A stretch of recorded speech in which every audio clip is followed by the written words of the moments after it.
प्रार्थना अर्पण की। वह चीजें लौटाने पर विशाखा देवी जी ने उनको आशीर्वाद मांगने के लिए कहा। कृष्णदास जी ने कहा कि मुझे कुछ भी नहीं चाहिए, केवल आपके चरणों की धूल चाहिए। तब उनको कुंज में स्नान करने के लिए कहा गया। उन्होंने स्नान किया तो वे पूरी तरह से कृष्ण ब्रह्मामृत कृष्ण कॉन्शियस हो गए और उनका शरीर स्त्री रूप में बदल गया। उसके बाद उनको सारी गोपियों के बीच में बिठाया गया। उसके बाद नए गोपी यानी कि ये कृष्णदास जी ने राधा रानी जी के चरणों में दंडवत करके बहुत सी प्रार्थनाएं अर्पण की। उसके बाद राधा रानी जी ने चूड़ी को कुमकुम लगा के कृष्णदास जी के माथे पे लगाया और कहा कि आज से आपका नाम श्यामानंदा हो गया है और यह तिलक हमेशा आपके माथे पर रहेगा। उसके बाद उन्होंने सोचा कि ये सब उसके बाद कृष्णदास जी ने सोचा कि ये सब क्या था, ये कुछ स्वप्न था या कुछ रियल में घटा था, उनके कुछ समझ में नहीं आया था। और उन्होंने फिर से हजारों प्रार्थनाएं की और बाद में भी जीव गोस्वामी जी के पास लौट आए। तो जीव गोस्वामी जी ने पूछा कि ये माथे पर तिलक कैसा है। उसके बाद उन्होंने वो सारी कहानी और राधा रानी का मिलना, विशाखा देवी का मिलना, ये सारी चीजें जीव गोस्वामी जी को पूरे विस्तार से बताई। तो उस पर जीव गोस्वामी जी बड़े प्रसन्न हुए और उन्होंने ये बात आम आदमियों को न बताने के बारे में उनको बताया। और उस दिन से कृष्णदास जी का नाम श्यामानंदा हो गया और जीव गोस्वामी जी ने भी बहुत से आशीर्वाद उनको अर्पण किए। हरे कृष्णा। हरे कृष्णा। बहुत बहुत धन्यवाद जगदीश प्रभु, अच्छे से बताया आपने। Thank you. हरे कृष्णा। अगला अपना विषय है, कल्पना माता जी बताने वाली हैं वंशीवर्धन ठाकुर जी की बात। कल्पना माता जी आप रेडी हैं? जी प्रभु जी। हरे कृष्णा, दंडवत प्रणाम सभी को। जो मैंने सुना और जो पढ़ा है वो बोलने का, परंपरा में जो पढ़ा सुना है वो बोलने का प्रयास करूंगी मैं। तो मुझे जो और आप सबका आशीर्वाद लेने की कामना है मुझे कि आप सब लोग आशीर्वाद देंगे, मैं सही से बोल पाऊँ। तो मुझे आज वंशीवर्धन ठाकुर जी का बोलने के बारे में मिला है। वंशीवर्धन ठाकुर जी का जन्म चैत्र मास के पूर्णिमा को हुआ, जो अभी 23 अप्रैल को हुई थी। और इनका सर एक मिनट, आप 10-12 मिनट में खत्म करने का प्रयत्न कीजिए, क्योंकि हम 5 मिनट में हो जाएगा मेरा। 10 मिनट की बात, कोई बात। तो इनका जन्म चैत्र मास की पूर्णिमा को हुआ और जो अभी 23 अप्रैल को हुई थी, और 1416 से लेकर 1427 के बीच में हुआ है इनका जन्म। तो ये चैतन्य महाप्रभु के प्रिय पार्षद है। तो एक्चुअली गौर गणोश दीपिका के अनुसार देखा जाए तो ये ब्रजलीला में वंशी थे। तो अब हम सोच सकते हैं कि वंशी कैसे मनुष्य रूप में जन्म ले सकती है। तो एक्चुअली क्या है, ब्रज लीला तो दिव्य है और ब्रज की जो सब चीजें हैं वो सजीव है। तो वहां कोई भी चीज प्रकट हो सकती है, वो अवतार ले सकती है वहां की हर एक चीज। तो वही से भगवान श्री कृष्ण की जो बांसुरी है, तो वो चैतन्य महाप्रभु की लीला में वंशीवर्धन ठाकुर जी का जन्म हुआ उनका। तो वो इनको 5 नामों से जाना जाता है, वंशीवर्धन, वंशीदास, वंशी वदन, वदनानंद। इन 5 नामों से जाना जाता है। और श्रीकर चट्टोपाध्याय के वंशज में आए युधिष्ठिर चट्टोपाध्याय। तो उनके 3 पुत्र हुए। उनके एक पुत्र का नाम था माधवदास। माधवदास के ही पुत्र हुए वंशीवर्धन ठाकुर जी। और उनकी माता का नाम था श्रीमती चंद्रकला देवी। और जिस टाइम इनका जन्म हुआ तो उस टाइम चैतन्य महाप्रभु और श्री अद्वैत आचार्य इन्हीं के घर में रुके हुए थे। तो वो 7 दिन के लिए आए हुए थे और वो वहां पे रुके हुए थे। तो उनके सामने इनका जन्म हुआ। तो और जो माधव दास इनके पिताजी थे, वो पूर्ण संपूर्ण मतलब समर्पण थे चैतन्य महाप्रभु के लिए। और चैतन्य महाप्रभु भी माधव दास और वंशीवर्धन ठाकुर जी से बहुत ज्यादा स्नेह करते थे। और इनका घर कोलादीप में था, जो कि नवदीप का एक शहर है। और ये इनको फेमस इस चीज के लिए थे कि भक्तिमय संगीत प्रोड्यूस करना वो करते थे और भक्तिमय गीत लिखा करते थे। सबसे जो लोकप्रिय इनका रहा वो ये कि उन्होंने सच्ची माता और वैष्णो प्रिय माता का जो विलाप हुआ था उनके बीच, जब महाप्रभु ने संन्यास लिया, उसके ऊपर इन्होंने ये गीत लिखा। और बहुत ही भक्ति भाव और बहुत सुंदर गीत कहते हैं वो है। और भी कहीं कहीं गीत लिखे इन्होंने, बहुत ही प्रेम से। और इनका क्या था कि जब महाप्रभु ने संन्यास लिया तो ये सची माता और विष्णु प्रिया देवी के यहाँ पे उनकी सेवा के लिए रुके हुए थे, उनके रक्षक बन के रुके थे। तो ये सेवा भाव में भी बहुत प्रचलित था। जो भी उनके घर आता था उनकी ये खूब सेवा करते थे। एक दिन क्या हुआ कि श्रीनिवास आचार्य जी आए थे सची माता और विष्णु प्रिया का हाल पूछने के लिए। तो इन्होंने दूर से देखा तो इन्होंने उनको पहचान लिया और ऐसे गले लगा लिया उनको, और गले लगा के अपने अश्रुओं से उनका शांत कर दिया। और श्रीनिवास आचार्य चाह रहे थे कि मैं जमीन पे गिर के इनको दंडवत करूं, पर वो उनको छोड़ ही नहीं रहे थे, बस उनको गले में लगा रखे थे। तो मीन्स ये दिखता है यहाँ पे इनको भक्तों के प्रति कितना स्नेह, कितना प्रेम था। तो उनको कृपा भी फिर ऐसे ही मिली। देन उसके बाद इन्होंने गृहस्थ जीवन था अपनाया था, जिसमें इनमें दो पुत्र हुए, चैतन्य दास और नित्यानंद दास। आगे चल के चैतन्य दास के दो पुत्र हुए थे, रामचंद्र और रम्य ठाकुर। और इनकी जो ये विग्रह थे उनका नाम था प्राणवल्लभ। और प्राणवल्लभ की तो ये सेवा करते थे, साथ में इनके पूर्वजों के भी एक विग्रह थे गोपीनाथ, उनकी भी ये सेवा करते थे। एक समय की बात आती है कि जब विष्णुप्रिया माता जी और वंशीवदन ठाकुर जी को बहुत विरह हो रहा था महाप्रभु के लिए, तो फिर इन्होंने क्या एक निश्चय कर लिया कि अब हम न खाएंगे और न पिएंगे, बस अपने प्राण त्याग देंगे। तो उनकी हृदय की बात महाप्रभु को पता लग गई कि ये ऐसा करने वाले हैं। तो महाप्रभु वहां प्रकट हो गए कि बोला कि अगर आपको मेरा विरह इतना ही हो रहा है तो आप मेरे विग्रह की सेवा कीजिए। तो विष्णुप्रिया माता जी ने महाप्रभु के विग्रह की सेवा की। कहते वो बहुत ही सुंदर विग्रह है अभी भी। तो फिर जब विष्णु प्रिया माता जी इस धरातल से अंतर्धान हो गई तो फिर उनकी सेवा वंशीवदन ठाकुर जी ने ही की थी। और वो आज भी दामेश्वर महाप्रभु के नाम से जाने जाते हैं। बहुत सुंदर ही विग्रह है, उनके दर्शन करते हैं, अभी भी उनकी सेवा होती है। और जानवी माता जी की कृपा इनके पूरे परिवार पर हुई थी। और इनके पोते हुए वल्लभ दास जी, उन्होंने वंशी विलास एक ग्रंथ लिखा है जिनमें इनके पूरे जीवन की कथा है। और साथ में और भी कई ग्रंथों में इनका जीवन का संक्षेप में आता है, जैसे पद पर्यंतर, गौड़ी वैष्णव अभिदन और भक्ति रत्नाकर। ये इनमें इनका थोड़ा संक्षेप में जिक्र आता है।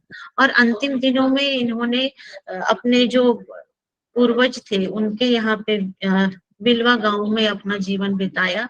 और जो वहां पे आजकल भट्टाचार्य जी हैं वो इन्हीं के वंशज कहे जाते हैं। इनकी जीवनी से हमें ये सीखने को मिलता है कि इन्होंने अपना पूर्ण समर्पण किया चैतन्य महाप्रभु के लिए। इनका सेवा भाव, इनका प्रेम जो महाप्रभु के लिए था, ये हमें सीखने को मिलता है। और जैसे प्रभुपाद भी कहते हैं कि अपने लेक्चरों और अपने बुक में कहते हैं प्रभुपाद की डिवोशनल सर्विस करो, कि भक्तिमय सेवा करो, उससे कृपा मिलेगी, हमारा चित्त शुद्धि होगी, हम आगे बढ़ सकते हैं। तो यही हर बार उनको, और मीन्स सेवा क्या, मीन्स अपने जो हमारे सीनियर डिवोटीज होते हैं या हमारे गुरु श्री प्रभुपाद, उनके इंस्ट्रक्शन को फॉलो करना, जैसे वो कहते हैं जो बताते हैं बस उनकी इंस्ट्रक्शन फॉलो करना ही हमारे लिए सेवा होगी, ताकि हम उनके आगे मिशन को बढ़ाएं। तो अब हम उनके चरणों में, वंशीवदन ठाकुर जी के चरणों में हम अपनी प्रार्थना करते हैं कि हमें भी ऐसा प्रेम चैतन्य महाप्रभु जी के प्रति प्रकट मतलब उदित हो, और हम हमारा जो टेस्ट है उनके नाम के लिए वो बढ़े, और हम अपनी भक्ति में प्रयास करें आगे। और जो मुझसे गलती हुई है बोलने में, माफी चाहती हूँ। हरे कृष्णा, धन्यवाद। हरे कृष्णा। बहुत बहुत धन्यवाद माता जी, कल्पना माता जी, विस्तार में बताने के लिए। तो हम आगे के विषय के लिए जाते हैं। कुणाल राठौड़ प्रभु अभी अभिराम ठाकुर के बारे में बताएंगे। आप रेडी हैं प्रभु जी? यस प्रभु। तो इंग्लिश में चलेगा ना? कुछ भक्तों को इंग्लिश समझ में नहीं आता है तो प्रयत्न कीजिए हिंदी में, हमारी राष्ट्रभाषा हिंदी है, तो आप प्रयत्न कीजिए। यस प्रभु। सो अभिराम ठाकुर जी के बारे में मैं बोलने का प्रयास करूंगा। तो इस सारे डिवोटीज के ब्लेसिंग्स लेना चाहता हूँ और फॉरगिवनेस भी मांगता हूँ अगर कुछ मतलब अच्छे से प्रेजेंट नहीं कर पाया उसके लिए। तो अभिराम ठाकुर जी का एक नाम श्री रामदास भी था। वो जो 12 गोल बाल थे व्रज में, उनमें से एक थे। तो व्रज लीला में उनका नाम श्रीदाम था। तो ये कृष्ण बलराम के बहुत मतलब करीब के सखा थे। तो इनका जन्म कानाकुला कृष्णा नगर यहाँ पे हुआ था। ये हुगली डिस्ट्रिक्ट में आता है। वहाँ पे श्री अभिराम ठाकुर जी के विग्रह की भी सेवा होती है। और जो मंदिर का लोकेशन है वो कृष्णा नगर में है, द्वारकेश्वर नदी के पास में। तो इस जगह को कानाकुल कृष्ण नगर भी कहते हैं। और यहाँ पे जो विग्रह है वो गोपीनाथ जी है। और गोपीनाथ जी अभिराम ठाकुर जी के स्वप्न में आए थे और उन्होंने उनको बताया था कि मैं एक जगह पे मतलब जमीन में हूँ, तो मुझे वहां से निकाल के मेरा वर्शिप आप स्टार्ट कर सकते हैं। तो जहाँ पे वो विग्रह मिला उस जगह को वहां पे बड़ा बकुल का पेड़ था, तो उसे सिद्ध बकुल कुंज भी कहते हैं। सो अभिराम ठाकुर जी वहां पे बैठ मतलब वह बहुत बार वहां पे रहते थे वो जगह पे। तो मतलब डिस्क्रिप्शन ऐसा आता है कि द्वापर युग में Krishna Balram hide and seek खेल रहे थे वृंदावन के फॉरेस्ट में। और एकदम से कृष्णा को नादिया जाने की इच्छा होती है और वहां पे मतलब उनके लीला करने का उनको मतलब उनके हृदय में ऐसी इच्छा जागृत होती है। तो वो बलराम जी और सारे मित्रों को बोलते हैं कि हम नवद्वीप जाते हैं।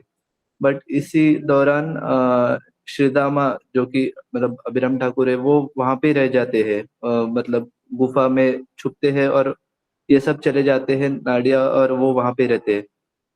तो जब नवद्वीप जाने के बाद कृष्णा गौरांग महाप्रभु का रूप लेने के बाद वो उनको एकदम से स्मरण में आता है कि श्रीदाम कहाँ रह गया। और वो एकदम से रोने लगते हैं और अनकॉन्शियस हो जाते हैं। तो नित्यानंद प्रभु उन्हें अपनी गोद में उठा के फिर से मतलब उनकी चेतना कॉन्शियसनेस में लाते हैं और उनको पूछते हैं कि महाप्रभु आपको क्या हो गया। तो वो बोलते हैं कि श्रीदाम कहाँ पे है। फिर नित्यानंद प्रभु बोलते हैं कि मैं ढूंढता हूँ उनको। फिर उनको याद चलता है कि अरे मतलब ये तो वृंदावन में ही है, हम मतलब इनको साथ में लाना भूल गए। तो नित्यानंद प्रभु महाप्रभु को आश्वासन देते हैं कि मैं उनको वृंदावन जाके ढूंढ के वापस नवद्वीप लेके आऊंगा। फिर नित्यानंद प्रभु गोवर्धन पहुंचते हैं मतलब ब्रज में। तो वहां पे नित्यानंद प्रभु नीले कलर की धोती और अंगवस्त्र और उनके बाल मतलब बांध के वैसे रूप में जाते हैं और गोवर्धन पर्वत के पास जाके जोर जोर से चिल्लाते हैं श्रीदाम श्रीदाम। और फिर श्रीदाम गुफा से बाहर आते हैं और फिर देखने लगते हैं कि अरे ये मतलब अजीब सा व्यक्ति कौन है। फिर नित्यानंद प्रभु उस उनको बताते हैं कि अरे मैं बलराम हूँ, आप मुझे बलाई बोलते थे। बट श्रीदाम को थोड़ा उनके मन में शंका आती है क्योंकि उनको पता है बलराम जी तो ऐसे नहीं दिखते थे।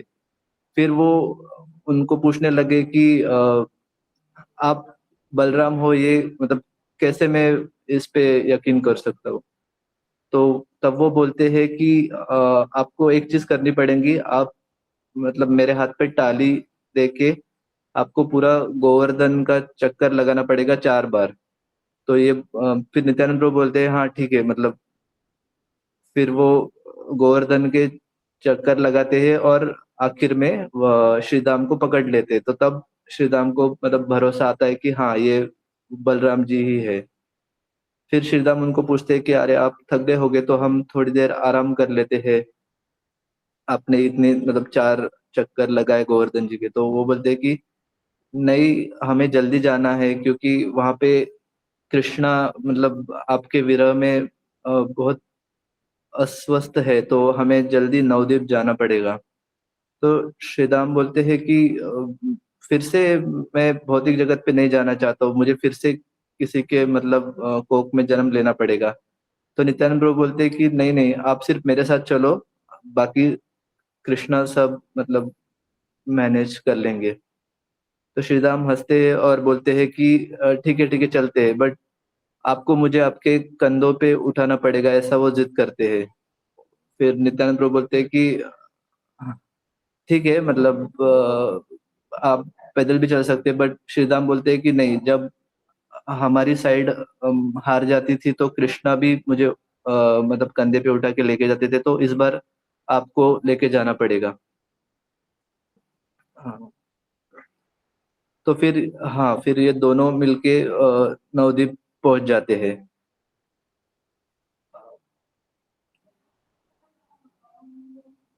हाँ, और फिर वहां पे पहुंचते ही श्रीदाम जी को मतलब नित्यानंद प्रभु अच्छे से तैयार करते हैं, बहुत अच्छे कपड़े पहना के, और मतलब ग्वाल बाल जैसे ही उनको बहुत सुंदर बना देते हैं। तो जब श्री गौरांग महाप्रभु तुरंत श्रीदाम को देखते हैं तो वो उन्हें आलिंगन करते हैं और बहुत खुश हो जाते हैं उनको देख के। बट श्रीदाम थोड़ा मतलब वो थोड़े दुखी हो जाते हैं, क्योंकि उन्हें महाप्रभु मतलब सैफरॉन क्लॉथ में और उनके बाल भी मुंडवाए हुए वैसे अवस्था में दिखते हैं। तो फिर महाप्रभु उनको समझाते हैं कि अ, श्रीदाम, अभी द्वापर युग खत्म होने आया है और कलयुग मतलब शुरू हो गया है। तो कलयुग में मैं श्री कृष्ण चैतन्य के रूप में अवतरित होता हूँ, और मेरा फॉर्म भी मतलब गोल्डन कॉम्प्लेक्शन का रहेगा। वैसे देखा जाए तो गौर लीला और कृष्ण लीला एक ही है, बट सिर्फ अलग अलग युग में हुई है। तो महाप्रभु बोलते हैं कि मैं मेरे भक्त का प्रेम, मेरे भक्त के प्रेम का आस्वादन करने हेतु आया हूँ। उसके बाद हाँ,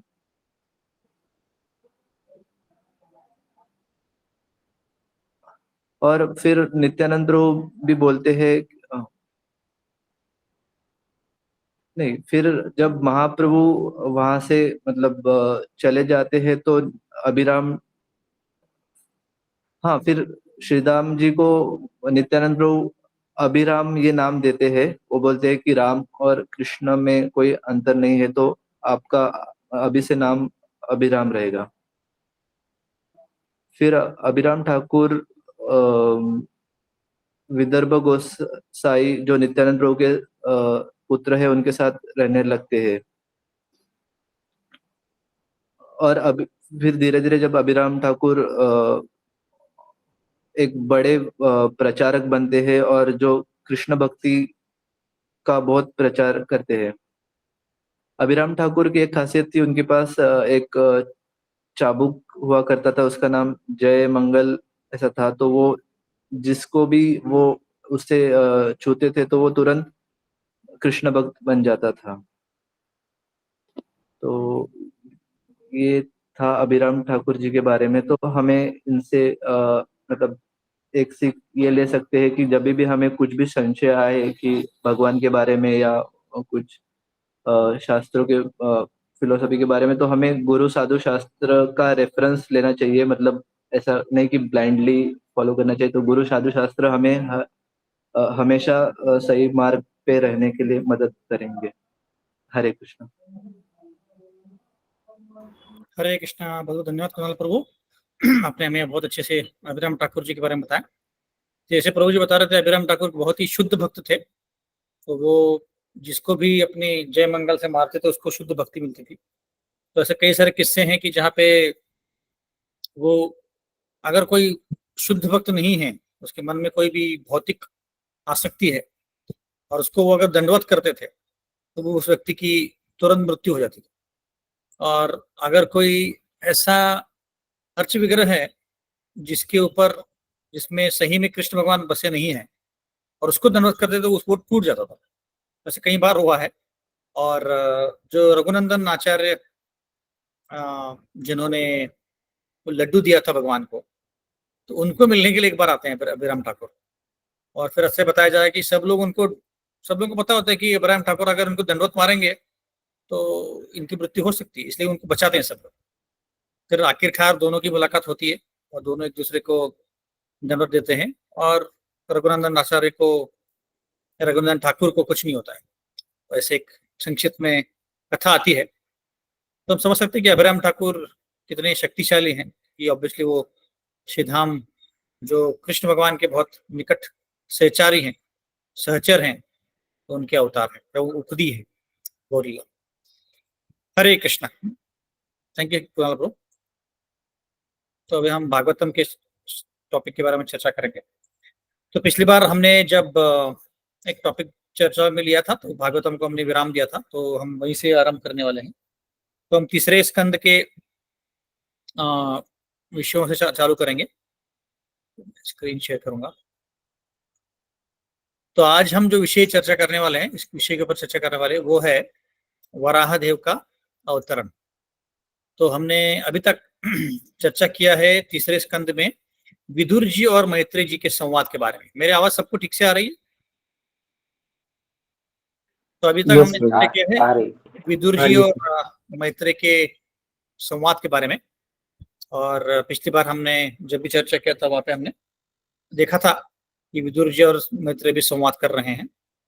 तो उसके बाद जो 5 से लेके 12 तक जो अध्याय आते हैं तीसरे स्कंद में, 6 से लेके 12 तक, तो वो सारे निर्मिति जो है, भौतिक जगत की निर्मिति के बारे में है। उसको सर्ग विसर्ग बोलते हैं। सर्ग मतलब प्राइमरी निर्मिति और विसर्ग मतलब सेकेंडरी निर्मिति।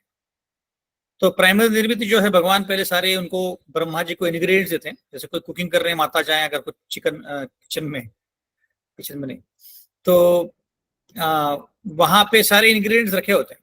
पर जब तक वो माता जी या प्रभु जी जो भी हैं वो कुकिंग नहीं करते तब तक कुछ बना नहीं होता। वैसे ही कृष्ण भगवान सारे इंग्रेडिएंट्स ब्रह्मा जी को देते हैं और फिर ब्रह्मा जी सब कुछ बनाते हैं सृष्टि, है ना। तो ये सर्ग विसर्ग के बारे में इन 12 या 6 से लेके 12वें अध्याय तक बताया गया है ना।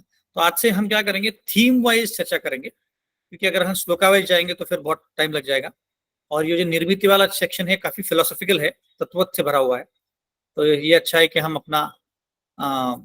अपने आप से उसका पढ़ाई करें, है ना। तो 6 से लेके 12वें तक जैसे मैंने बताया कि सर्ग विसर्ग का चर्चा हुआ है। और अभी 13वें अध्याय में वराहदेव का अवतरण कैसे होता है इसके बारे में चर्चा होगी। तो संक्षिप्त में हम थोड़ा सर्ग विसर्ग के बारे में चर्चा करेंगे, बहुत ज्यादा विस्तार में नहीं, जैसे मैंने बताया। तो 11वें अध्याय में टाइम के बारे में एक वर्णन आता है ना, कि टाइम क्या होता है। तो 1-2-3 हम उदाहरण लेंगे हमें समझने के लिए कि टाइम क्या होता है और ब्रह्मा जी का टाइम क्या होता है, सृष्टि का टाइम क्या होता है, ऐसे। तो इसमें जो बताया गया है, अभी जैसे विदुर और मैत्रेय का संवाद तो अभी चल ही रहा है पूरे। अगर आप भागवतम को देखेंगे तो एक संवाद के अंदर दूसरा संवाद, दूसरे संवाद के अंदर तीसरा संवाद, ऐसा चलता रहता है।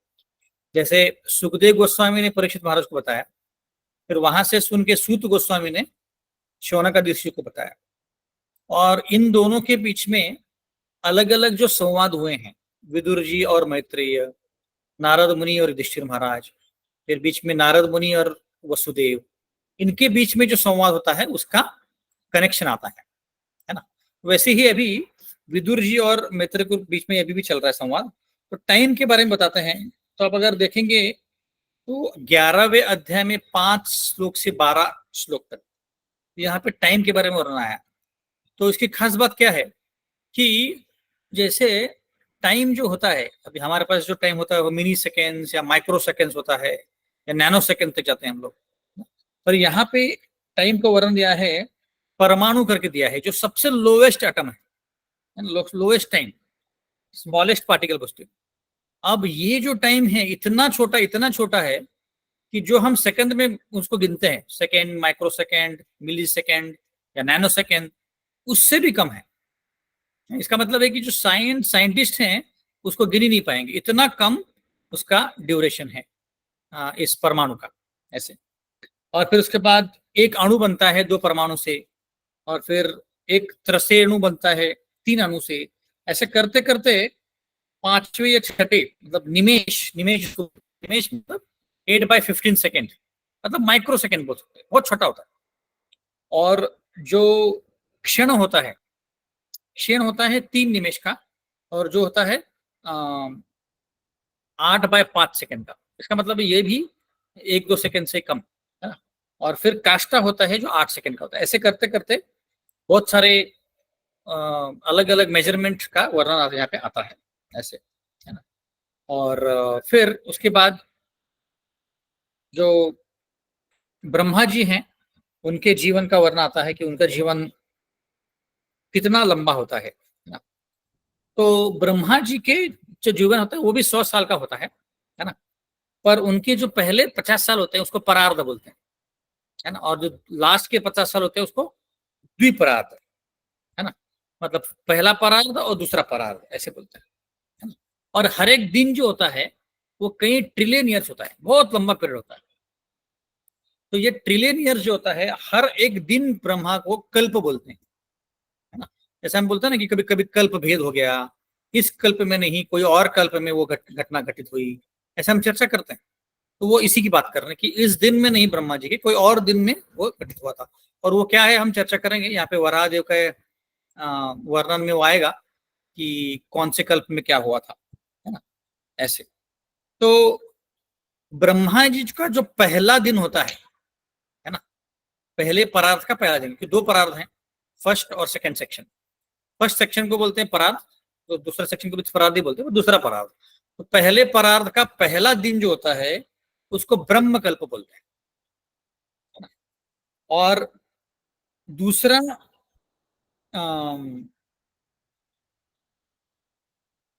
दूसरे कल्प को पद्म कल्प बोलते हैं, है ना। और जिस कल्प में वराह जी का अवतरण होता है, अब खासकर यहाँ जो तीसरे स्कंद में वर्णन आया है वो स्वयंभू मनु के काल में। इसका मतलब है कि 51 वाला जो साल है, जैसे 50 साल का एक परार्थ है, तो दूसरा परार्थ चालू होता है 51वें साल में। ब्रह्मा जी के 51वें साल में जो पहले साल में आता है उसको बोलते हैं वराह कल्प। वहां पे स्वयंभू मनु आते हैं, उस कल्प नाम होता है वराह कल्प। तो ये संक्षिप्त में हमने चर्चा किया। आपको अगर विस्तार में उसका जानना है तो 11वें अध्याय में आप पढ़ सकते हैं। तो यहाँ पे वो भी बताया गया है कि जो ब्रह्मा जी का एक परार्ध होता है या द्विपरार्ध, मतलब दोनों ही परार्ध मिलके जो एक पूरा उनका जो जीवन है 100 साल का, वो अगर कंपेयर किया जाए तो वो महाविष्णु के एक निमेश से भी कम है। निमेश में हमने देखा 8/15 सेकेंड, मतलब बहुत माइक्रो सेकेंड बोल सकते हैं आप, मिली सेकेंड बोल सकते हैं। तो ब्रह्मा जी का जो एक दिन कई सारे ट्रिलियन ईयर्स होता है, तो उनके 100 साल मिलाएंगे तो कितना होता है। और उतना पीरियड भी महाविष्णु के एक निमेश से भी कम होता है। इसका मतलब है कि ब्रह्मा जी की भी आयु जो है महाविष्णु की आयु के सामने कुछ भी नहीं है। तो हमारी आयु तो क्या बोल सकते हैं ऐसे। ओके, तो फिर आगे बढ़ते हैं हम लोग।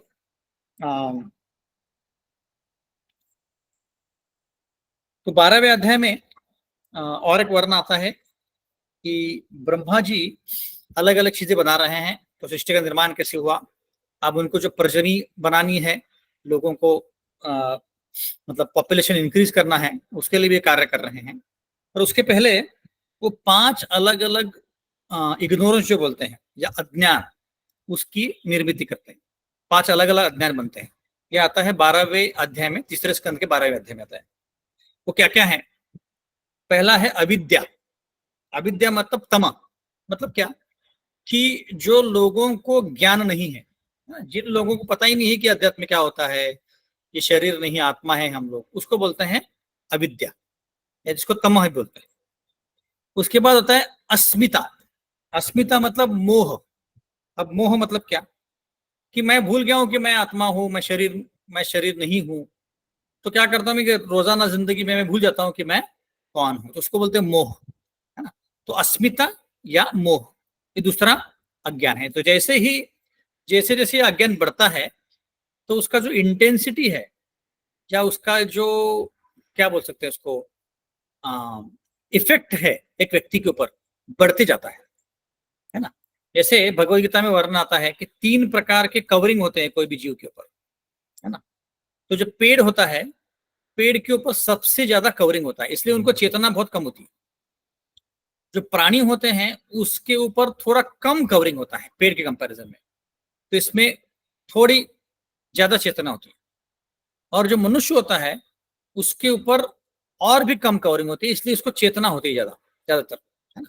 तो ऐसे ही जो तम है या अविद्या है वो धीरे धीरे धीरे धीरे बढ़ती जाती है, जिस तरह से हमारा जो चेतना है वो ज्यादा से ज्यादा ढकते जाता है। तो पहला जो हमने विद्या देखा वो दम है कि मुझे पता ही नहीं कि मैं शरीर नहीं हूं, आत्मा हूं। जो मोह है या अस्मिता है वो है कि और भी ज्यादा वो तमह और भी ज्यादा अविद्या बढ़ती जा रही। इसका मतलब है कि रोजमर्रा के जीवन में मुझे समझ में नहीं आता है कि मैं क्या कर रहा हूं, सिर्फ शरीर के लिए जी रहा हूं ऐसे। फिर तीसरा आता है राग या क्रोध, उसको बोलते हैं, नहीं सॉरी राग, क्रोध नहीं, राग, उसको बोलते हैं महामोहम। मोह से भी ज्यादा है महामोहम।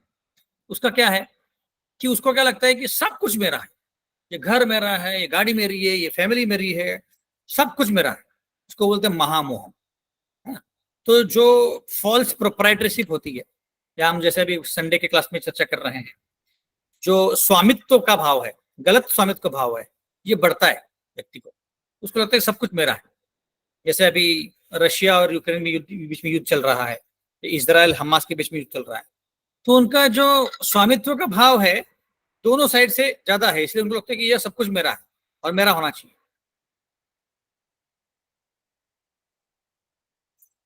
तो ये तीसरा लेवल है। चौथा लेवल आता है क्रोध या तमिश्रम। तो क्या होता है कि जब हम कोई चीज चाहते हैं, अब ये सब अविद्या में चल रहा है, जब कोई हम चीज चाहते हैं पर वो नहीं मिलती है, क्योंकि भौतिक दुनिया में सब कुछ नहीं मिलता है, तो उस व्यक्ति को बहुत क्रोध आता है।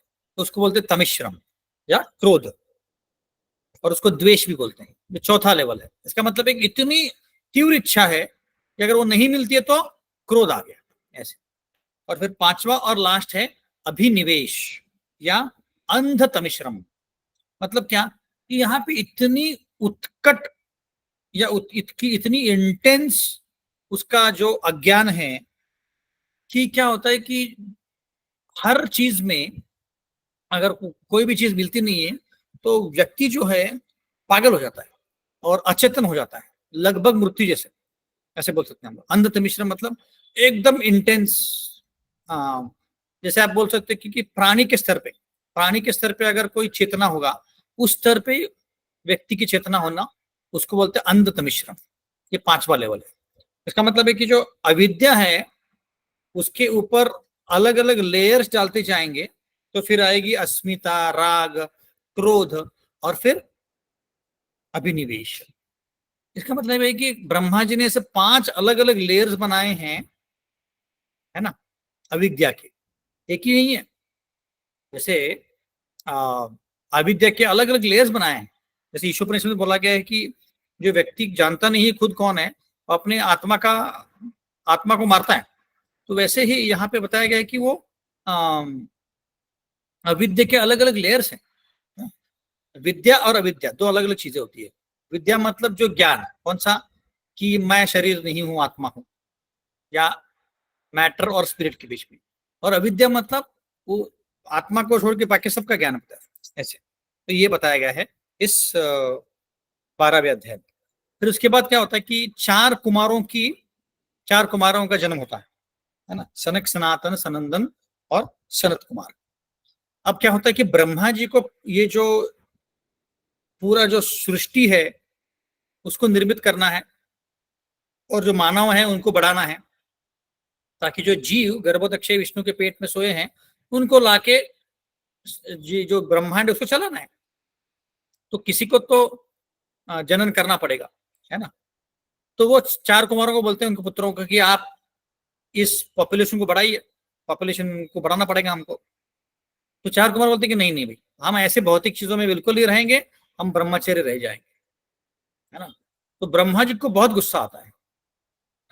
तो आजकल की दुनिया में भी अगर कोई अपने बेटे को ब्रह्मचर्य बनाए या बेटा ब्रह्मचर्य बने तो माता पिता को बहुत गुस्सा आता है कि भाई तुमने शादी करनी चाहिए, बच्चे पैदा करने चाहिए, उसकी सिवाय तुम क्या कर रहे हो, ब्रह्मचर्य बन रहे हो।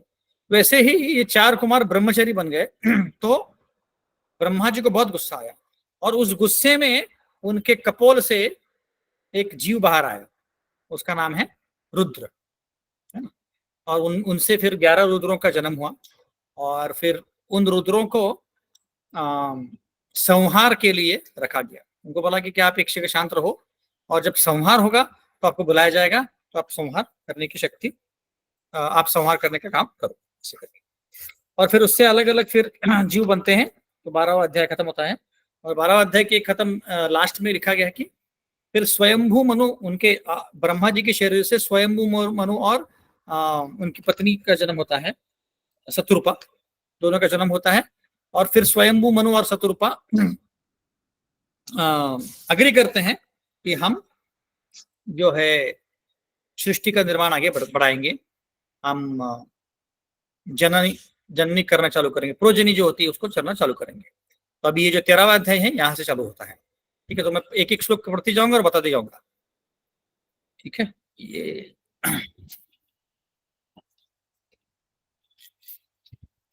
श्रीशुकुवाच निशम्यवाचं वदतो मुने पुण्यतमां नृप भूय प्रपच्छ कौरव्यो वासुदेव कथाधृत। श्री शुकदेव गोस्वामी ने कहा, हे राजन, किसको बोल रहे हैं? परीक्षित महाराज को बोल रहे हैं। मैत्रेय मुनि ने इस समस्त पुण्यतम कथाओं को सुनने के बाद विदुर ने पूर्ण पुरुषोत्तम भगवान की कथाओं के विषय में और अधिक पूछताछ की, क्योंकि इनका आदर पूर्वक सुनना उन्हें पसंद था, है ना। यहाँ पे सुखदेव गोस्वामी बता रहे हैं कि कैसे विदुर जी और मैत्रेय के ऊपर में चर्चा हो रही है। दूसरा श्लोक, विदुरुवाच स वै स्वयंभू सम्राट प्रिय पुत्र स्वयंभू प्रतिलभ्य प्रियां पत्नीं किं चकार ततो मुनि।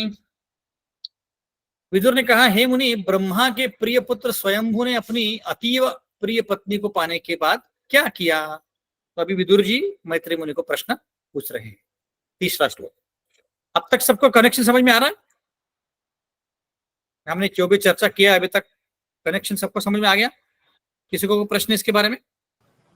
यस प्रभु। हाँ, तो शुरुआत जो हुई है तीसरे स्कंद की, विदुर जी और मैत्रेय के संवाद से हुई है और वो ये सब बता रहे हैं। अब तक जो 6 अध्याय से 12वें अध्याय तक था वो पूरा सृष्टि के निर्माण के बारे में था, जो हमने चर्चा नहीं किया, खासकर हमने संक्षिप्त में चर्चा किया। अब इसके बाद वराह देव का अवतरण चालू हुआ है। ब्रह्मा जी के सृष्टि निर्माण में स्वयंभू मनु और शत्रुपा का वर्णन आया है। आगे बढ़ते हैं। तीसरा श्लोक, चरितम तस्य राजर्षेर आदिराजस्य सत्तमा ब्रूहि मे शब्ददानय विश्वक्षीणश्रयो ही असो। हे पुण्यात्मा श्रेष्ठ, राजाओं की आदि राजा मनु महाराज को बोल रहे हैं, भगवान हरि का महान भक्त था। मतलब स्वयंभू मनु जो थे भगवान हरि के महान भक्त थे, अतएव उससे शुद्ध चरित्र तथा कार्यकलाप सुनने योग्य है। मतलब उनका जो चरित्र है वो सुनने योग्य है। कृपया उनका वर्णन करें, मैं सुनने के लिए अतीब उत्सुक हूं। तो कृष्ण भगवान की लीलाएं और भक्तों की जो लीलाएं हैं उनमें ज्यादा फर्क नहीं है, एक ही है। ऐसे कर प्रभुपाद यहाँ पे परपट में लिखते हैं। आगे बढ़ते हैं। चौथा श्लोक, श्रुतस्य पुंसां सुचिरसमस्य ननेव अंजस्य सुरेभिरितोर्थ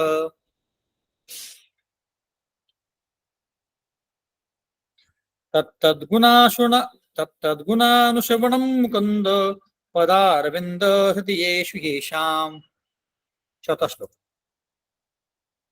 जो लोग अत्यंत श्रम पूर्वक तथा दीर्घ काल तक गुरु से श्रवण करते हैं उन्हें शुद्ध भक्तों के चरित्र तथा कार्यकलापों के विषय में शुद्ध भक्तों के मुख से ही सुनना चाहिए।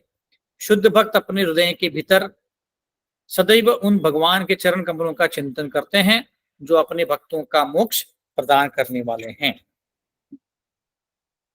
ठीक है, तो ये प्रभुपाद यहाँ पे बोल रहे हैं कि जिनको जो अपने गुरु से सुनना है तो गुरु से सुनना ही सबसे अच्छा चीज है, क्योंकि शुद्ध भक्त जो होते हैं उनके हृदय में भगवान बसते हैं और वही हमें सही ज्ञान दे सकते हैं। आगे बढ़ते हैं, 5वां श्लोक। श्री शुकुवाच इति ब्रुवाणां विदुरं विनीतं सहस्रशीर्ष्णा चरणापदानं प्रहृष्टरोम भगवत्कथायां प्रणीयमानो मुनिरभ्यसस्त।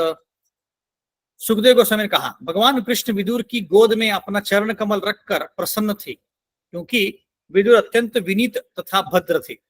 मैत्रेय मुनि विदुर के शब्दों से अति प्रसन्न थे और अपनी आत्मा से प्रभावित होकर उन्होंने बोलने का प्रयास किया। यहाँ पे वर्णन आया है कि विदुर जी के साथ कभी कभी कृष्ण भगवान प्रसाद लेते थे, तब वो आराम करने के लिए उनके चरण कमल उनके गोदी में रखते थे। इतना उनका निकट का ये था, कनेक्शन था। इसलिए मैत्रेय मुनि जब उन्होंने सुना कि विदुर जी को सुनना है और तो बहुत खुश हो गए। इतने जो ऐसे भक्त जो इतने आगे हैं, मतलब भक्ति में इतने आगे हैं, फिर भी वो क्या कर रहे हैं, कितने नम्रता से पूछ रहे हैं कि भाई आप मुझे बताइए कृष्ण भगवान के बारे में, आगे क्या हुआ। ऐसे आगे बढ़ते हैं, 6वां श्लोक। मैत्रेय उवाच यदा स्वभार्या सार्धं जातः स्वयं भुव मनु प्राञ्जलि प्रणतश्चेदं वेदगर्भम् अवाप्सता। मैत्रेय मुनि ने विदुर से कहा, मानव जाति के पिता मनु अपनी पत्नी समेत अपने प्राकट्य में के बाद वेद विद्या के आगार ब्रह्मा को नमस्कार करके था हाथ जोड़कर इस प्रकार बोली। तो स्वयंभू मुनि अभी ब्रह्मा जी को बोल रहे हैं, त्वमेक सर्वभूतानां जन्मकृत मृत्युपिता तथापि न प्रजानं ते शुश्रूषा केन वा भवेत्। आप सारे जीवों के पिता तथा उनकी जीविका के स्रोत हैं, क्योंकि वे अभी सभी आपसे उत्पन्न हुए हैं। कृपा करके हमें आदेश दें कि हम आपकी सेवा किस तरह से कर सकते हैं। तो यहाँ पे अभी देखिए कि स्वयंभू मनु ब्रह्मा जी से निर्मित हुए हैं, उनके पुत्र हैं। तो वो अभी ब्रह्मा जी से पूछ रहे हैं कि आपसे आपके लिए मैं क्या कर सकता हूँ। ये बहुत सुंदर अभी ये घटना है, क्योंकि इसके पहले के उदाहरण में देखा था कि 4 कुमार जब आए थे तो 4 कुमारों ने बोला था कि भाई देखिए हमें तो कोई शादी वादी नहीं करनी, हमें ब्रह्मचर्य रहना है। तो उन्होंने एक तरह से क्या किया, जो पिता है उसका उसके जो ऑर्डर दिया था उसका आदर नहीं किया, है ना। पर क्यों, तो उसको फिर भी गलत नहीं माना जाता है। क्यों? क्योंकि 4 कुमार जो थे उनको अध्यात्म स्पिरिचुअलिटी करना था और उसके लिए उन्होंने एक भौतिक चीज को नकारा, क्योंकि प्रोजनी बनाना मतलब लोगों को उत्पन्न करना ये क्या है, भौतिक चीज है। तो इसलिए उन्होंने बोला कि नहीं हमें नहीं करना है, तो वो मंजूर है। पर यहाँ पे स्वयंभू मनु अपने पिता का बात मान रहे हैं और इसलिए जो ब्रह्मा जी हैं बहुत खुश हो रहे हैं। तो अगले 4-5 श्लोकों में हम देखेंगे कि पिता और बेटे के बीच में संवाद कैसा होना चाहिए, उनके बीच में रिलेशनशिप कैसा होना चाहिए, है ना। जो लड़का होता है उसने पिता की बात माननी चाहिए। ये मतलब अब इसमें भी कुछ कुछ फेरफार हो सकते हैं।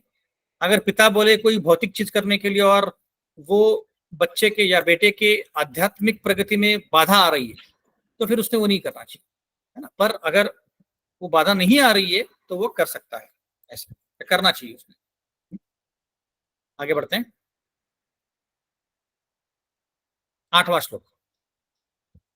तद विदेदी नमस्तुभ्यं कर्मस्व इद्यात्म शक्तिषु यत्कृतेह यशो विश्वक अमुत्र च भवेत् गति। हे आराध्य, आप हमें हमारी कार्य क्षमता के अंतर्गत कार्य करने के लिए अपना आदेश दें, जिससे हम इस जीवन में यश के लिए तथा अगले जीवन में प्रगति के लिए उसका पालन कर सके। यहाँ पे भी स्वयं मनु पूरी तरह से लगन से अपने पिता का ऑर्डर मानने के लिए तैयार है। 9वां श्लोक।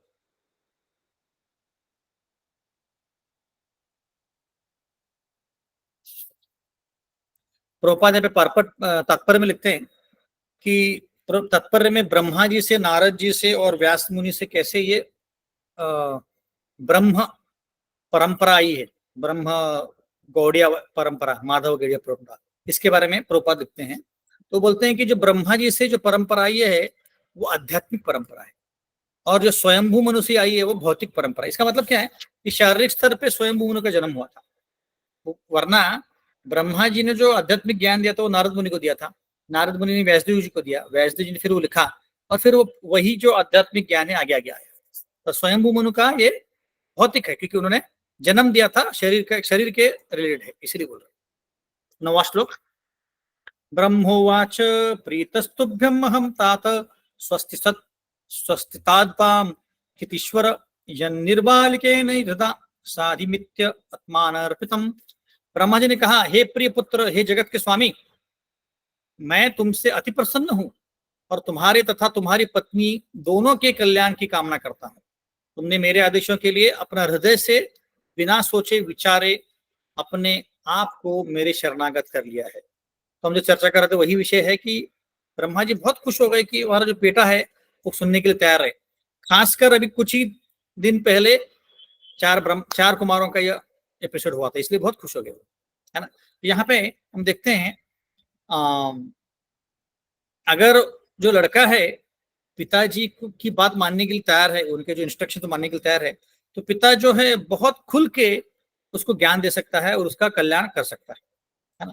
यहाँ पे दोनों ही ब्रह्मा जी और मनु जो है, स्वयंभू मनु, दोनों ही बहुत अच्छे पिता और बेटे हैं। तो ऐसे ही 2-3 अलग अलग उदाहरण आते हैं। जैसे रामायण में हम देखते हैं कि राम और दशरथ जी ने कुछ बोला ही नहीं, एक्चुअली कैकेयी के मुंह से जो बात निकल गई कि तुमको जाना है वनवास, पर राम भगवान ने मान लिया। राम भगवान ने ये नहीं बोला कि नहीं मैं नहीं जाऊंगा, है ना, पूरी तरह से उन्होंने मान लिया। वैसे हम देखते हैं ययाति और यदु के बीच में, ययाति को अपना जो बुढ़ापा है किसी को देना था, तो उन्होंने अपने बेटों को पूछा, तो पहले जो बेटे थे बड़े बेटे वो नहीं माने, जो सबसे छोटा था यदु वो मान लिया, तो वो एकदम आज्ञाकारी पुत्र था। और फिर हम और एक उदाहरण देते हैं, परशुराम और जमदग्नि। जमदग्नि जो थे उनके पिता जो थे रेणुका, सॉरी पत्नी जो थी रेणुका, उसने एक बार एक गलती कर दी, एक गंधर्व की तरफ उसने देख लिया, तो इसलिए जो जमदग्नि बहुत नाराज हो गए। और जब वो वापस आई आश्रम में तो अपने सारे बच्चों को बोला, बड़े बेटे को बोला कि इसको मार दो, तो बड़े बेटे ने ना बोल दिया, 2-3 बेटों ने ना बोल दिया। जो सबसे छोटा था परशुराम, उसने क्या कर दिया, मार दिया और अपने भाइयों को भी मार दिया। और फिर परशुराम जब खुश हो गए, अपने जमदग्नि जब खुश हो गए कि मैं तुमने मेरी बात मान ली, तुम्हें जो चाहिए ले लो, तो उन्होंने बोला कि मेरे भाई और मेरी माँ को वापस जिंदा कर दो, और उनको ये जो भी एपिसोड हुआ है उसकी मेमोरी नहीं होनी चाहिए। तो वो भी हम उदाहरण देखते हैं कि कितने आज्ञाकारी थे परशुराम। आगे बढ़ते हैं। 10वां श्लोक। एतावती आत्मजैर्वीर कार्य ही अपचितुर अपि चितिर्गुरो शक्त प्रवत्तेर्गृहेत साधारम गतमत्सर। यहाँ पे जो ब्रह्मा जी हैं स्वयं मनु का तारीफ कर रहे हैं। हे वीर, तुम्हारा उदाहरण पिता पुत्र संबंध के सर्वथा उपयुक्त है। बड़ों की इस तरह की पूजा अपेक्षित है। जो ईर्ष्या की सीमा के परे है और विवेकी है, वह अपने पिता के आदेश को प्रसन्नता पूर्वक स्वीकार करता है और अपनी पूरी सामर्थ्य से उसे संपन्न करता है। ठीक है, तो यही बात वापस आ रही है। 11वां श्लोक। सत्वमस्यं वपत्यानि सदृशानि आत्मनो गुणे उत्पद्य शास्त्रधर्मेण गाम यज्ञे पुरुषम यज। चूंकि तुम मेरे अत्यंत आज्ञाकारी पुत्र हो, इसीलिए मैं तुम्हें आदेश देता हूं कि तुम अपनी पत्नी के गर्भ से अपने ही समान योग्य संतान उत्पन्न करो। तुम पूर्ण पुरुषोत्तम भगवान की भक्ति के सिद्धांतों का पालन करते हुए सारे जगत पर शासन करो और इस तरह यज्ञ संपन्न करके भगवान की पूजा करो, है ना। तो यहाँ पे काफी क्लियरली प्रभुपाद लिख रहे हैं कि जो सृष्टि का निर्माण हुआ है वो आध्यात्मिक प्रगति के लिए हुआ है। हम लोग भूल गए अपना पूरा आध्यात्मिक कनेक्शन, इसलिए इस भौतिक जगत में आए हैं, तो उसको पूरा करना बहुत जरूरी है। हाँ, इसीलिए हर पिता और माता को चाहिए कि अच्छे बच्चे पैदा करे। बोलेंगे आप प्रभु जी अच्छे बच्चे मतलब क्या, हमारे हाथ में थोड़ी है। अच्छे बच्चे मतलब क्या, जो भी बच्चे आएंगे, अब अगर हम गर्भ धारणा करें, अभी तो हम जो पिता हो गए वो तो लेट हो गए, बट जो अभी नहीं बने हैं तो गर्भ संस्कार का फॉलो करेंगे तो अच्छे बच्चे आपके फैमिली में आएंगे और उनको फिर आपको अच्छा आध्यात्मिक कल्चर जो है देना चाहिए ताकि वो अच्छे भक्त बन सके। यही एक पिता की और माता की रिस्पॉन्सिबिलिटी है। यही प्रभुपाद बोल रहे हैं कि ब्रह्मा जी ने स्वयंभू मनु को वही बताया और वही किया कि हम अच्छे बच्चों को, हमने संतानों को बनाना चाहिए, और वही बता रहे हैं आगे भी स्वयंभू मनु के भी, आपने ऐसा राज्य करना चाहिए कि अच्छी संतानें जन्म हो। तो प्रभुपाद आगे लिखते हैं कि जो भगवान कृष्ण है, विष्णु की आराधना करना यही हमारा कर्तव्य है ना। और अगर कोई एंजॉय करने के लिए चाहता है, कोई इंद्र तृप्ति करना चाहता है, तो उसने फिर कृष्ण भगवान की पूजा करने की भी रिस्पॉन्सिबिलिटी लेनी चाहिए, ऐसे बोलते हैं। आगे बढ़ते हैं, 12वां श्लोक। परम शुश्रूषणम मह्यम स्यात् प्रजा रक्षया नृप भगवान से प्रजा भरतो ऋषिकेशो अनुतुष्टति। हे राजन, यदि तुम भौतिक जगत में जीवों का उचित सुरक्षा प्रदान कर सको तो मेरे प्रति वह सर्वोत्तम सेवा होगी। जब परमेश्वर तुम्हें बद्ध जीवों के उत्तम रक्षक के रूप में देखेंगे तो इंद्रियों के स्वामी निश्चय ही तुमसे अति प्रसन्न होंगे। ऐसे प्रभुपाद 12वें श्लोक में बोलते हैं कि राजा या जो मंत्री होता है, प्राइम मिनिस्टर, उसका काम ये नहीं कि सिर्फ टैक्स ले ले और अपना सरकार चलाए। उसका रिस्पॉन्सिबिलिटी होता है कि सारे जो प्रजाजन हैं उनको आध्यात्मिक ज्ञान दे और उनको आध्यात्मिक प्रगति करने के लिए मदद करे। ये उसका रिस्पॉन्सिबिलिटी होता है, ये बहुत जरूरी है। 13वां श्लोक। येषां न तुष्टो भगवान यज्ञ लिंगो जनार्दन तेषां श्रमो हि अपार्थाय यद आत्मनाद्रते स्वयं। पूर्ण पुरुषोत्तम भगवान ही समस्त यज्ञ फलों के स्वीकार करने वाले हैं। यदि वो तुष्ट नहीं होते तो प्रगति के लिए किया गया मनुष्य का श्रम व्यर्थ होता। वे चरम आत्मा हैं, अतएव जो व्यक्ति उन्हें तुष्ट नहीं करता वो निश्चित ही अपने ही हितों की अपेक्षा करता है। 14वां श्लोक। श्रीमनुवाच आदेशहं भगवतो वर्तिमाम सुदान स्थानं हि इहान जानति स्थानं त्व इहानुजानाहि प्रजानां मम च प्रभो। तो स्वयं मनु बोले, हे सर्वशक्तिमान प्रभु, हे समस्त पापों के संहिता, मैं आपके आदेश का पालन करूंगा, कृपया मुझे मेरा स्थान बताइए, मुझे रहना कहाँ है ना? रहने का स्थान कौन सा पूछ रहे हैं। 15वां श्लोक। यदोक सर्वभूतानां महिमग्ना महाम्बसि अस्य उदाहरणे यतनो देव देव्या विधीयतम। हे देवताओं के स्वामी, विशाल जल में डूबी हुई पृथ्वी, अब यहाँ से जो वराह देव है उनका आगमन का ये बैकग्राउंड है। हे देवताओं के स्वामी, विशाल जल में डूबी हुई पृथ्वी को ऊपर उठाने का प्रयास करें, क्योंकि ये सारे जीवों का वास स्थान है। यह आपके प्रयास तथा भगवान की कृपा से ही संभव है। इसका मतलब है कि जो पृथ्वी है पानी के अंदर डूब गई, क्यों डूबी है, क्या हुआ है, आगे देखेंगे। 16वां श्लोक। मैत्री उवाच परमेष्ठित्वापम मध्य तथा सान्नम अवेक्षगाम प्रथम मेनाम समुन्निश्य इति दग्धाव धियाचिरम। श्री मैत्री ने कहा, इस प्रकार पृथ्वी को जल में डूबी देखकर ब्रह्मा दीर्घ काल के सोचते रहे कि इसको कैसे उठाया जाए। तो अभी यहाँ पे, अभी आगे मैं और थोड़ा विस्तार में बताऊंगा, पर जो जीव गोस्वामी बोलते हैं कि मैत्रेय मुनि जब बता रहे हैं, अब वराह देव का बताने वाले हैं, तो दो अलग अलग कल्पों की स्टोरी को मिक्स करने वाले, इसलिए यहाँ पे थोड़ा कंफ्यूजन होने वाला है। तो हम क्या कंफ्यूजन है उसके बारे में चर्चा करें। तो ध्यान से सुनिए तो आपको समझ में आ गया क्या कंफ्यूजन है। 17वां श्लोक। सृजतो मे चितिर्वार्भी प्लाव्यमान रसांगता अर्थार्थ किम अनुष्ठेयम अस्माभि सर्गयोजितै यस्याहं हृदयादाशं स ईशो विदधत्तु मे। इसका ट्रांसलेशन ही मिसिंग है यहाँ पे 17वें का।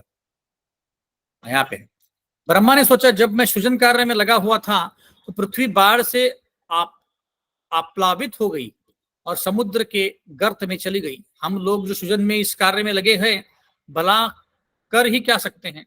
सर्वोत्तम यही होगा कि सर्वशक्तिमान हमारा निर्देश करें।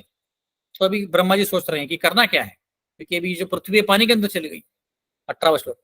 इति अभिध्यायतो नाशा विवरदात सहसानुग वराहतो को निरागाद अंगुष्ठ परिमानक। हे निष्पाप विदुर, जब ब्रह्मा जी विचार मग्न थे तो उनके नथुन से, मतलब नाक से, सहसा एक सुअर वराह का लघु रूप बाहर निकल आया। इस प्राणी की माप अंगूठे के ऊपरी हिस्से के अधिक नहीं थी, छोटे से थे। छोटे से के रूप में एक वराह मतलब कि पिग, सुअर ब्रह्मा जी के नाक से बाहर आए। तस्याभिपश्यत क्षत्त शनेन अखिल भारत गजमात्र प्रवर्धेद तद अद्भुतम अभूमहत। हे भरतवंशी, तब ब्रह्मा को देखते ही देखते वो वराह विशाल काय हाथी जैसा अद्भुत विराट स्वरूप धारण करके आकाश में स्थित हो गया। मतलब इतु सा जो वराह था इतना बड़ा हो गया, एकदम बड़े हाथी की तरह, है ना। और सब लोग देख के चौकन्ना हो गए। मरीचि प्रमुखेर विप्रेर कुमारेर मनुना सह दृष्ट्वा तत्सौकरम रूपम तर्कयामास चिद्रद। आकाश में अद्भुत सुअर को देख के सब लोग आश्चर्यचकित हो गए। ब्रह्मा जी, मरीचि जैसे महान ब्राह्मणों तथा चारों कुमार एवं मनु के साथ सर्व प्रकार तर्क वितर्क करने लगे। बोलने लगे ये हो सकते हैं, ये हो सकते हैं, ऐसा चर्चा करना चालू हो गया। 21वां श्लोक। किमेतत् शुक्र व्याजम सत्वम दिव्यम अवस्थितम अहो बतश्चर्यम इदम नाशाय में विनिश्चितम। क्या शुक्र के बहाने ये कोई असामान्य व्यक्तित्व है? यह अति आश्चर्यपद है कि ये वो मेरी नाक से निकला है, ब्रह्मा जी बोल रहे हैं। दृष्टो अंगुष्ट शिरो मात्र क्षणादंड शिल सम अपि स्विद भगवानेश यज्ञो में खेदयन मन। प्रारंभ में सुअर अंगूठे के सिरे के बड़ा न था, किंतु क्षण भर में ही वो शिला के समान विशाल बन गया है। मेरा मन विक्षुब्ध है, क्या वो पुरुषोत्तम भगवान है? ये अभी ब्रह्मा जी सोच रहे हैं कि कौन है ये, भगवान तो नहीं है। 23वां श्लोक। इति मीमांसतस्तस्य ब्रह्मण सह सन्निभि भगवान यज्ञ पुरुषो जगर्जागेन्द्र सिन्निभि। जब ब्रह्मा जी अपने पुत्रों के साथ विचार विमर्श में कर रहे थे तो पुरुषोत्तम भगवान विष्णु ने विशाल पर्वत के समान गंभीर गर्जना की। इसका मतलब है कि पर्वत भी पहले बोला करते थे, इसलिए उनका जो आवाज आया बहुत बड़े विशाल पर्वत की तरह बहुत बड़ा आवाज आया उनका। 24वां श्लोक। ब्राह्मणम हर्ष्यम आश हरिस्तांश्च द्विजोत्तमान स्वगर्जितैने कपुह प्रतिस्वनाय विभुई। सर्वशक्तिमान भगवान ने पुनः सर्ववाणी से ऐसी गर्जना करके ब्रह्म तथा अन्य उच्चस्थ ब्राह्मणों को जीवंत कर दिया, जिससे सारी दिशा में गूंज उठ गई। तो बहुत बड़ी आवाज आई और सब लोग देखते रह गए कि कहां से आवाज आ रही। निशम्यते घर गयतम निशम्यते घर घरितम सुथेद चैष्टु माया सुकरश्च जनस्तपस्सत्य निवासिनस्ते त्रिभी पवित्रेर्मुनयो गृणान् स्वम्। तो अभी शुकर मतलब वराह जी का वर्णन आएगा। जब जनलोक, तपलोक तथा सत्यलोक के निवासी महर्षियों ने चिंतकों के ने भगवान शुकर की कोलाहल पूर्णक वाणी सुनी, तो जो सर्व कृपालु भगवान की सर्व कल्याणमय ध्वनि थी, तो उन्होंने तीनों वेदों से शुभ मंत्रों का उच्चारण किया। तो सब लोग अभी समझ गए तो भगवान खुद ही है, विष्णु ही है, और तो कोई हो नहीं सकते। इतनी बड़ी गर्जना की है तो कौन हो सकता है? भगवान विष्णु हो सकता है। इसलिए सबने वेदों में जो मंत्र थे वो उच्चारना चालू कर दिया। और जहाँ पे वराह भगवान को अति दयालु, सारे ज्ञान वाले, जो अविज्ञा को हरा देते हैं, ऐसे बताया है।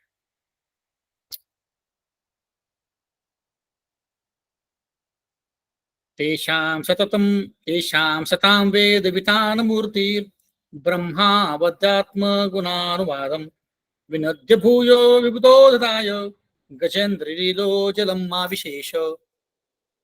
हाथी के समान क्रीड़ा करते हुए वो महान भक्तों द्वारा की गई वैदिक स्तुतियों के उत्तर में पुनः गर्जना करके जल में घुस गए। अब पानी में घुस गए वो कौन? वराह भगवान। भगवान वैदिक स्तुतियों के लक्ष्य हैं, अतएव वे समझ गए कि भक्तों की स्तुति उन्हीं के लिए है, उन्हीं के लिए की जा रही है। अभी ऐसे बोला जाता है कि जो वेद होते हैं ब्रह्मा जी के मुख से आते हैं, उनके मुख से वेद आते हैं, और जो गरुड़ जी उनके पंख की आवाज से आते हैं, है ना। अब ये जो वराह भगवान उतरे हैं वो भी भगवान के नासिका से उतरे हैं या निकले हैं, तो इसलिए वराह भगवान को वेदों के समेत बोला गया है, क्योंकि वो नासिका से निकले हैं और ब्रह्मा जी के नासिका से क्या आता है? वेद, इसलिए उनको वेदों का पर्सोनिफाइड वेदा बोला गया है।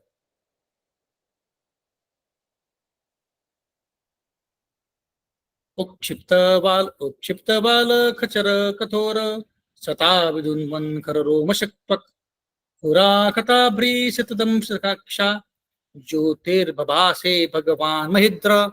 पृथ्वी का उद्धार करने के लिए जल में प्रवेश करने के पूर्व भगवान वराह अपनी पूंछ फटकारते तथा अपने कड़े बालों को हिलाते हुए आकाश में उड़े।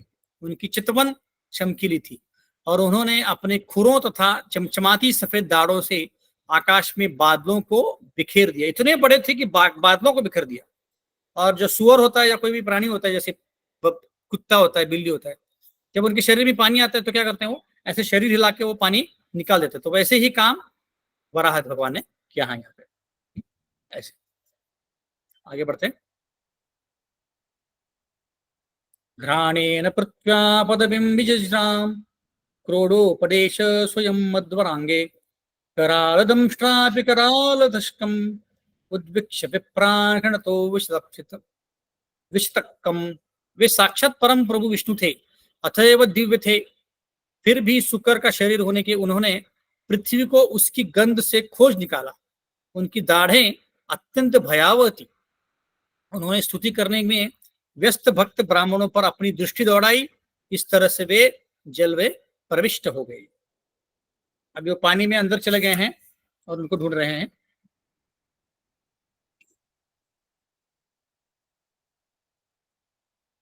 स वज्रकूटांग निपितायेग विस्तीर्ण कुक्षीस्तनयन उदन्वान उत्सृठो दीर्घोर्मिभुजैर्वरस्ता इवारदास्त चुक्रोश यज्ञेश्वर पाहि मेति। दानवकार पर्वत की भांति जल में गोता लगाते हुए भगवान वराह ने समुद्र के मध्य भाग को विभाजित कर दिया। तब समुद्र में उन्होंने एंट्री मारा तो पानी का जो है लहरें हैं एक साइड और दूसरी साइड हो गई, मतलब पानी ऐसे बाजू में हो गया और दो ऊंची लहरें समुद्र की भुजाओं की तरह प्रकट हुई। तो उच्च स्वर से आर्तनाद करती हुई मानो भगवान से प्रार्थना कर रही है, हे समस्त यज्ञों के स्वामी, कृपया मेरे दो खंड ना करें, कृपया करके मेरा संरक्षण करें। कुरे क्षुरपे दर्याम सदाप उत्पार पारम तिपार परोदशायाम ददर्श गामत्र सुसुप्सुरग्रे यम जीवधनिम स्वयं अभ्यदत्ता। तो भगवान वराह तीरों जैसे नुकीले अपने खुरों से जल में घुस गए और उन्होंने अथाह समुद्र की सीमा पा ली। उन्होंने समस्त जीवों की विश्राम श्री पृथ्वी को उसी तरह पड़ी देख जिस तरह से वह सृष्टि के प्रारंभ में थी। उन्होंने उसे ऊपर उठा लिया। ऐसे उन्होंने क्या किया, पृथ्वी को पकड़ लिया और वहां से अपने जो ये थे क्या बोलते इसको, खुर, उससे उसको उठा लिया। सोधम श्रुयद्रा महिम निवाग्नाम स उत्थित सम्रुचे रसाया तत्रापि दैत्यम गदयापतरणम सुना वसंदीप्त तीव्रमन्यु। भगवान वराह ने बड़ी ही आसानी से पृथ्वी को अपनी दाढ़ों में ले लिया और वे उसे जल से बाहर निकाल गए। इस तरह से वे अत्यंत भव्य लग रहे थे। तब उनका क्रोध सुदर्शन चक्र की तरह चमक रहा था और उन्होंने तुरंत ही उस आसुर को मार दिया, यद्यपि वो भगवान से लड़ने का प्रयास कर रहे। तो यहाँ पे अभी कंफ्यूजन है। तो यहाँ पे कंफ्यूजन क्या है, देखिए ये जो भी हो रहा है वो दो अलग अलग कल्पों में हो रहा है और उसका वर्णन जो मैत्री मुनि है एक ही साथ कर रहे हैं। तो क्या हो रहा है यहाँ पे, देखो वराह भगवान का दो अलग कल्पों में अवतार होता है। एक होता है श्वेत वराह और दूसरा होता है नील वराह। तो जैसे मैंने बताया कि ब्रह्मा जी के 91वें साल में 51st ईयर में पहले दिन में स्वयंभू मनु का अवतरण होता है, या स्वयंभू मनु का ही होता है, क्योंकि हर दिन में 14 मनु होते हैं, है ना। तो पहले दिन में पहला जो मनु आता है वो स्वयंभू मनु होता है। तो उसमें ये श्वेत वराह का वर्ण आता है। उसमें हिरण्यकश्यप या हिरण्याक्ष नहीं होते हैं। वो जो पृथ्वी है वो अपने आप तो नहीं, पर अगस्त मुनि का स्वयंभू मुनि को श्राप दिया था कोई कारण के लिए। तो उसके कारण पृथ्वी क्या हो गई, गर्भोदक समंदर। गर्भोदक मतलब कहाँ पे, ये जो गर्भोदक्षय विष्णु है जिसके ऊपर सोए हैं वो है गर्भोदक समंदर। उस गर्भोदक समंदर के एकदम नीचे चले गए, जो पाताल है उससे भी नीचे चले गए, वहां पे जाके पृथ्वी बैठ गई थी। तो ये एक आता है स्वयंभू मनु के कनेक्शन में। जहां पे हिरण्यकश्यप हिरण्याक्ष बिल्कुल नहीं है। और ये वराह है नील वराह, सॉरी श्वेत वराह, मतलब सफेद कलर के। और दूसरा वर्ण आता है जो मैत्रेय मुनि ने अभी मिक्स कर दिया है कि चक्षुषा मनु, जो छठे मनु हैं, उस छठे मनु के दरमियान हिरण्याक्ष और हिरण्यकश्यप का जन्म होता है। और हिरण्याक्ष क्या करता है, पृथ्वी का सोना इतना बटोर लेता है कि पूरा पृथ्वी एकदम गर्भोदक के नीचे चले जाता है। और तब भगवान वापस वराह भगवान के रूप में आते हैं और उसको उठाते हैं, रख देते हैं पृथ्वी को, और हिरण्याक्ष के साथ लड़ाई करके उनको मार देते हैं। तो ये दो अलग अलग वराह का अवतारों का वर्ण आता है। तो पहला जो वराह था वो था श्वेत वराह, स्वयं मुनि वाला, मतलब सफेद कलर का। और दूसरा है नील वराह, मतलब ब्लू कलर का। कभी कभी उसको लाल कलर भी बोलते हैं, क्योंकि तो जब एक बार एक पेंटर को प्रभुपाद ने बोला था कि आपको वराह भगवान का पेंटिंग करना है, तो प्रभुपाद ने उनको बोला था कि आप लाल कलर के वराह बनाओ। तो यहाँ पे तो लाल कलर का वर्ण नहीं, मत वर्ण है। तो आचार्य बोलते हैं कि एक्चुअली जो सफेद कलर का या नीले कलर का वराह है, तो उन्होंने जब हिरण्याक्ष को मारा तो उसका जो पूरा खून था उनके शरीर पे आ गया, और वो इसलिए लाल लाल दिखते थे। इसलिए शिला प्रभुपाद ने बोला था कि आप लाल कलर का वराह बनाइए। तो सबको समझ में आ गया क्या मैंने बोला? तो पहली ब्रह्मा जी के नासिका से वराह जी का जन्म हुआ, पर पहले स्वयं मनु के कांतर काल में वो हिरण्याक्ष हिरण्यकश्यप नहीं है, तब सिर्फ पृथ्वी को ऊपर लेके आए। और चक्षुषा मनु जो छठे वाले मनु हैं, उनके काल में हिरण्याक्ष हिरण्यकश्यप आते हैं, और हिरण्याक्ष पृथ्वी को नीचे चल लेके जाता है। तब भगवान क्या करते हैं, उसको ऊपर लेके आते हैं पृथ्वी को, और हिरण्याक्ष को मार देते हैं। तो ये उसका कंफ्यूजन है जो क्लियर किया हुआ है ऐसे। इस पे किसी को कोई प्रश्न है? और कोई कोई आचार्य बोलते हैं कि जो दूसरा वराह था, दूसरा जो वराह था, वो कभी कभी हाफ बोर और हाफ मैन था, मतलब जैसे हिरण्य अपने नरसिंह भगवान थे वैसे था, ऐसे भी वर्ण आता है। यस जगदीश,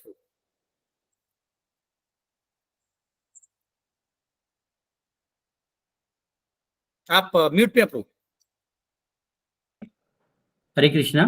यस, वेद का जो प्रकटन हुआ है, प्रकटीकरण जो हुआ है, तो ब्रह्मा जी के मुख से हुआ है, बार बार सुना है। लेकिन आपने अभी बताया था कि वे गरुड़ जी के पंख की आवाज से भी वेद प्रकट हुए, तो उसका कुछ समझ में नहीं आया। प्रकट नहीं हुए थे। हाँ। गरुड़ जी जब भी अपने पंख फैलाते हैं तो वहां से वेदों का उच्चारण चालू होता है, प्रकट नहीं हुए। अच्छा, प्रकटीकरण तो ब्रह्मा जी के थ्रू ही हुआ था ना? प्रकटीकरण कृष्ण भगवान ने जब विष्णु ब्रह्मा जी को बताया था, अथ तो ब्रह्म जय सॉरी क्या बोल रहा हूं मैं, उन्होंने जो उनको ज्ञान दिया था, जब गर्भोदक्षय विष्णु के पेट उस पे थे, फूल के ऊपर, तब उनको जो मिला था ज्ञान, तो उन्होंने हाँ। वेदों को प्रोटेक्ट करके रखा था। तो ब्रह्मा जी को कृष्ण भगवान ने दिया था। तो अच्छा, तो जब आया तो गरुड़ जी गरुड़ जी से उड़ान बोलते हैं, पर। गरुड़ जी से हाँ जी, बोलते हैं, बोलिए। पंखों से बोलते हैं ऐसे। अच्छा, और दूसरा जो अभी बताया था आपने, श्वेत वराह और नील वराह के इसमें, तो नील वराह के इसमें तो ठीक है, समझ में आया कि सोना बहुत ज्यादा निकालने के कारण वो पृथ्वी नीचे चली गई थी। लेकिन पहले जो श्वेत वराह के जो इसमें बोला था, किसको किन मुनि का हाँ, कुछ बोला था? अगस्त मुनि ने स्वयं मुनि को श्राप दिया था, अच्छा, उसके कारण पृथ्वी नीचे चली गई। तो उसका भी कोई अलग से स्टोरी है क्या उसका भी? हाँ, स्टोरी है, पर यहाँ पे वर्णन नहीं है, भागवत में वर्णन नहीं है। अच्छा अच्छा, ठीक है। ठीक है, ठीक है प्रभु, थैंक यू प्रभु, हरे थैंक कृष्ण। यू। और कोई हरे प्रश्न है किसी को? हरे कृष्णा प्रभु जी। यस प्रभु जी, माता जी। दोनों ही कल्पों में उनका जन्म नासिका से ही हुआ था, जब श्वेत और नील का है। ऐसे बोलते हैं कि पहले पहले कल्प में नाक से हुआ था, और दूसरे कल्प में पानी से हुआ था। आचार्य बोलते हैं चक्षुषा मनु के उसमें पानी से हुआ था, और स्वयंभू मनु के इसमें ब्रह्मा जी के नासिका से हुआ। ये अश्विन प्रभु। हरे कृष्ण प्रभु, ययाति का जो पुत्र था, यदु ने मना कर दिया था उनका रुद्धत्व लेने के तो लिए। वो किसने एक्सेप्ट पुरु किया ने था? लिया था, पुरु पुरु पुरु ने, ने हाँ, किया था। करेक्ट, और थैंक यू। पुरु के वंश में फिर कौरव आते हैं, और यदु के वंश में यादव आते हैं। यादव, लेकिन करेक्ट, थैंक यू। यहाँ फिर यादव को कभी भी चक्रवर्ती सम्राट बनने का नहीं सौभाग्य बन नहीं पाया। मिला, क्योंकि वो करेक्ट करेक्ट, पुरु रियल वाले बने, यदु के यस, वंश, थैंक यू, ययाति के वंशज। Correct correct. हरे एक कृष्ण। मिनट, मैं तो लैपटॉप को चार्जर ला रहा हूँ, होल्ड कीजिए।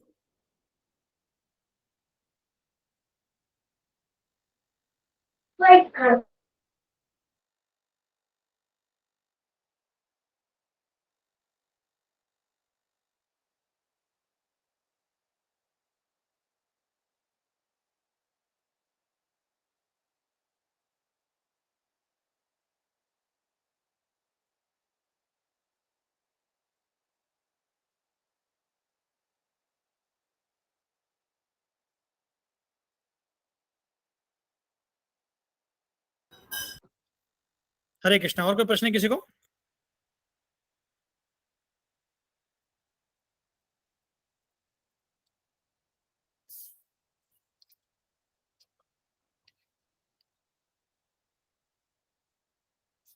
ठीक है, तो हमने मेरे ख्याल से 30वें श्लोक तक खत्म किया है, 31वें श्लोक तक। तो एक बार देखता हूँ मैं, और फिर उसके बाद फिर हम अगले अगले क्लास से आगे बढ़ेंगे।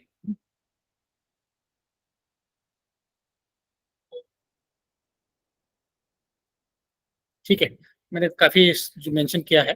तो एक्चुअली क्या होता है, रूप रूप गोस्वामी में और एक पॉइंट बताते हैं यहाँ पे कि एक्चुअली हर कल्प के बाद या हर मनवंतर के बाद, मतलब जब सृष्टि का संहार होता है, तब भी पृथ्वी जो है उसमें पूरा पानी भर जाता है, पर वो गर्भोदक समंदर तक नहीं जाती है। सिर्फ ये 2 इंस्टेंस में वो गर्भोदक समंदर में जाती है, अदरवाइज बाकी केसेस में वो नीचे नहीं रहती। पानी पानी भरा होता है, बट वो अपने ही जगह रहती है, ऐसा ये बताता है। ठीक है, ओके, तो हम ये भी विराम देंगे। जैसे हमने शुरुआत में, मीटिंग की शुरुआत में चर्चा की थी, इस दौरान गोपाल कृष्ण महाराज की तबीयत काफी खराब है। उनकी किडनी में भी प्रॉब्लम आ रहा है, उनको हार्ट अटैक आया था 1-2। तो इसलिए उनकी जो तबीयत है नाजुक है। सबसे प्रार्थना है कि आप लोग प्रार्थना कीजिए महाराज के लिए, महाराज की तबीयत ठीक हो जाए और वो सुदृढ़ हो जाए, हमें और वापस संग देने के लिए। ये सब लोग अपने अपने घर में प्रार्थना कीजिए। हरे कृष्णा, दंडवत प्रणाम।